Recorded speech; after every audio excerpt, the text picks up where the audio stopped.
नीरज पहलवान जी। गुरुजी राधे राधे। गुरुजी, मैं पिछले 5 वर्षों से गांव में निःशुल्क कुश्ती अखाड़ा चला रहा हूं और बच्चों को खेल की भावना से, नशे से दूर और ब्रह्मचर्य का पालन करना सिखाने की कोशिश करता हूं। गुरुजी, आप मेरा मार्गदर्शन करें कि मैं कैसे बच्चों को राष्ट्रभक्ति और खेल भावना को बढ़ा सकूं उनके अंदर, ऐसा। हाँ, इसमें ब्रह्मचर्य प्रत्येक मार्ग के लिए बहुत सुंदर नींव है। चाहे वो गृहस्थ में जाए, चाहे किसी खेल में जाए, या किसी कार्य। गांव में पहले तो 10-20 पहलवान होते ही थे। अब समय बदल गया है, इसलिए अब तो पैंट शर्ट दिखाई देती है, जांग और भुजा तो दिखाई नहीं देती है। क्योंकि बाल्यावस्था से मोबाइल और कुसंग, तो उनके अंदर संयम रह नहीं गया। तो बिना ब्रह्मचर्य के ये कोई भी मार्ग हो, पुष्ट होना बड़ा कठिन है। जैसे हमारी राष्ट्र सेवा में है, तो अगर ब्रह्मचर्य तो स्मृतिवान है, धैर्यवान है, बलवान है, तभी वो राष्ट्र सेवा में लग पाएगा। तो ब्रह्मचर्य की शिक्षा प्रायः जो विद्यालयों में शायद नहीं दी जाती। क्यों? हमें लगता है ना, विद्यालयों में ब्रह्मचर्य की तो शिक्षा नहीं दी जाती, और एक शिक्षा जुड़ गई है कि आप ब्रह्मचर्य क्षीण करें तो कोई हानि नहीं है, ऐसा डॉक्टर बताते हैं और ऐसा उनको उपदेश मिलता है प्रायः। ऐसा जो उत्साह बढ़ाने वाले लोग हैं वो भी कहने लगे। सर्वनाश कर दिया बच्चों का। अभी 13, 14, 15, 16, 18 की अवस्था है और वो अन्य क्रियाओं द्वारा अपनी जीवनी शक्ति का नाश करने लगे। तो ये तो बहुत धन्यवाद का विषय है कि आप उनको बैठाल करके ब्रह्मचर्य के विषय में बताएं। और ब्रह्मचर्य के लिए व्यायाम अति आवश्यक है। जैसे बिल्कुल सीधे देहाती व्यायाम, दंड बैठक। अगर आप ठीक से ब्रह्मचर्य नहीं रहेंगे तो आप इसका जोरदारी से पालन नहीं कर पाएंगे। मान लो 500 बैठक लगाए और 100-200 दंड लगाए, तो अपने आप आपका वीर्य जो है वो संचय होने लगेगा। क्योंकि इच्छाओं का दमन होता है। जब हमारी इंद्रियां शिथिल होती है ना मेहनत से, तो इच्छाओं का दमन होता है। और जब ऐसे ही खाते हैं इधर उधर का भोजन और कोई व्यायाम नहीं, तो इच्छाएं प्रबल होती हैं। तो ऐसा बहुत सुंदर है, आप नवीन बालकों को ब्रह्मचर्य की शिक्षा दीजिए। और व्यायाम अत्यंत आवश्यक है प्रत्येक जीवन में। आज जो चेहरे पे चमक नहीं है, आज जो शरीर स्वस्थ नहीं, तो क्या भोजन नहीं खा रहे? क्या नहीं, सब खा रहे, पर व्यायाम नहीं कर रहे, संयम नहीं है। इसके कारण न चेहरे पे तेज है, न बुद्धि में प्रकाश। बुद्धि चतुर है पर उसमें ज्ञान का प्रकाश नहीं है। खूब खा पी रहे हैं पर शरीर में बल नहीं है, अध्यात्म बल नहीं, क्योंकि काम आदि ने शरीर को नष्ट कर दिया है, विकारों ने शरीर पर आक्रमण कर दिया है। तो ये तो बहुत अच्छा है, आप नौजवानों को शिक्षा दीजिए ब्रह्मचर्य की। और परोपकार जैसा कोई धर्म नहीं है, दूसरों का उपकार करना। ऐसा ही पुरुष राष्ट्र सेवक और समाज सेवक होगा, परोपकार जो करना सीख जाए। आज अपने माता पिता की सेवा तो करते नहीं, राष्ट्र सेवा के लिए कैसे भावना बने? सयाने हो जाते, पढ़े लिखे हो जाते, धन कमाते हैं, अब उनको लगता है माता पिता भार हैं, उनको छोड़ देते हैं। प्रायः कोई बिरले ऐसे पुत्र हैं जो अपने वयोवृद्ध माता पिता की सेवा करें। हमें लगता है उनको बैठकर शिक्षा देनी चाहिए कि माता पिता की सेवा, परिवार की सेवा, समाज की सेवा, राष्ट्र की सेवा, इसी से भगवान प्रसन्न होते हैं। अगर हम मंदिर में पूजा करें और बूढ़े माता पिता भूखे बैठे रहे, तो भगवान कोई सेवा स्वीकार करने वाले नहीं। क्योंकि साक्षात प्रभु उनके हृदय में बैठे हैं, उस समय वो असमर्थ है, उनकी सेवा करनी चाहिए। अगर अपने माता पिता की सेवा कर रहे हो तो राष्ट्र सेवा हो रही, क्योंकि वो राष्ट्र के एक सदस्य हैं, समाज के एक सदस्य हैं, परिवार के एक सदस्य हैं, और भगवान की भी सेवा हो रही, क्योंकि सबके हृदय में भगवान विराजमान है। तो ये बहुत उत्तम बात है। 2 बातों से नवीन पीढ़ी को बचाया जाए। पहला व्यभिचार से, जिससे ब्रह्मचर्य, और दूसरा आहार से। जो गंदे आहार हैं वो कभी बुद्धि को शुद्ध नहीं होने देंगे। पवित्र आहार और सात्विक आहार किया जाए, तभी हमारा बल। देखो गांव में जो हमने देखा है, गाय का दूध, गाय का घी खाते थे, सीधे बाजरा और चना की रोटी खाते थे, 2.5 लीटर 5 लीटर घर में माठा सबके होता था, मठा।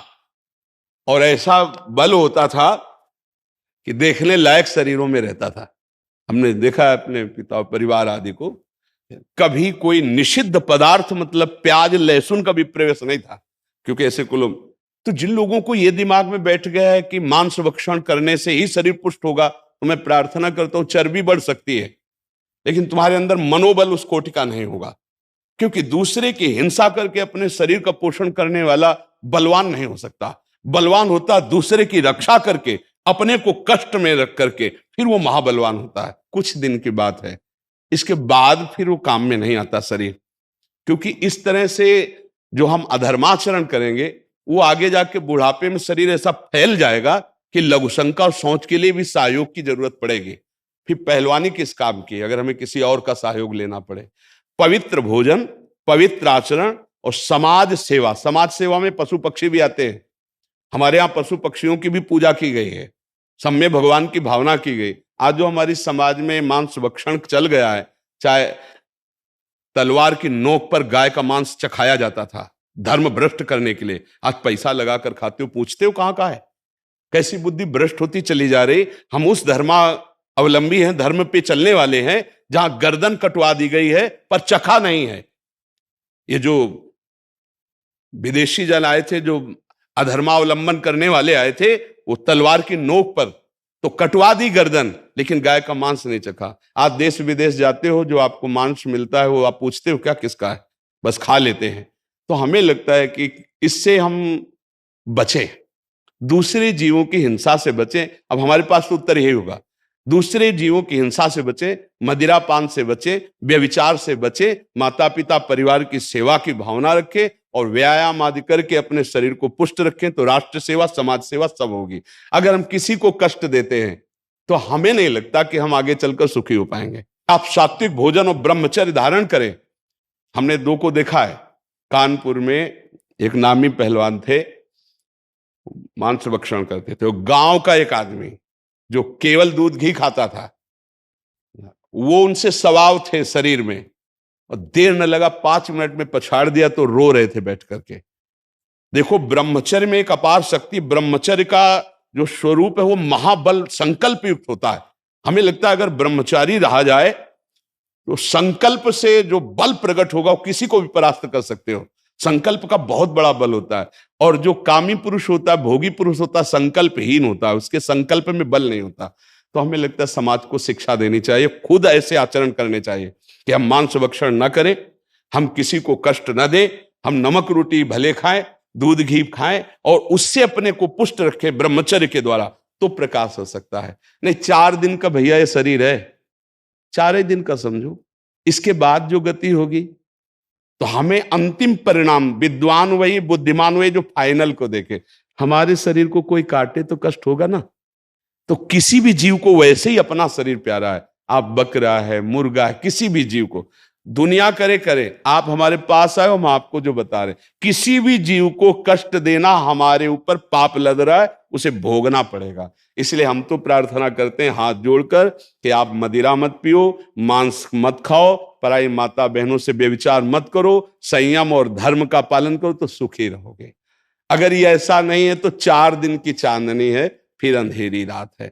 ये शरीर कब कैंसर हो जाए, कब किडनी फेल हो जाए, कब एक्सीडेंट हो जाए, हमारा कर्म घटना रूप धारण करता है। कभी डंडा लेके कर्म नहीं आता, कर्म घटना रूप बनता है। अरे बोले बहुत अच्छे पहलवान थे, जा रहे थे, एक्सीडेंट हो गया, अब वो फैल गया, शरीर नष्ट हो गया, बोले अमुक रोग हो गया।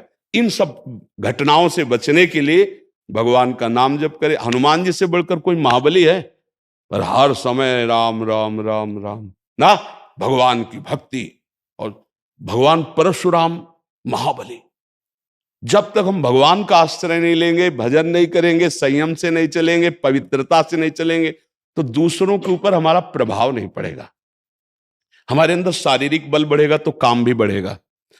कई जगह ऐसा देखा गया है कि बेविचार प्रवृत्ति नहीं रुकती, तो हम मांस खाकर शरीर को बलवान करके समाज को दिखा करके पैसे ले लिए और वासना से काम की पूर्ति, ये पहलवानी नहीं हुई। हमारे देश के लिए हमारा शरीर किस काम में आया? भरण पोषण करने के लिए अगर हम पहलवानी करें, कुश्ती करके पैसा, वो तो एक जीवन यापन के लिए, देश के लिए हम क्या कर रहे हैं? तभी देश के लिए कर सकते हैं जब हम किसी को कष्ट ना पहुंचाएं, तो दूसरे का हित होगा, मंगल होगा। तो हमें लगता है ब्रह्मचर्य, आहार पर संयम और किसी भी माता बहन की तरफ व्यभिचार दृष्टि नहीं, अपने बुजुर्गों की सेवा, अगर ऐसी शिक्षा समाज में दी जाए तो आपका भी जीवन धन्य है और हमारे समाज का भी जीवन धन्य है।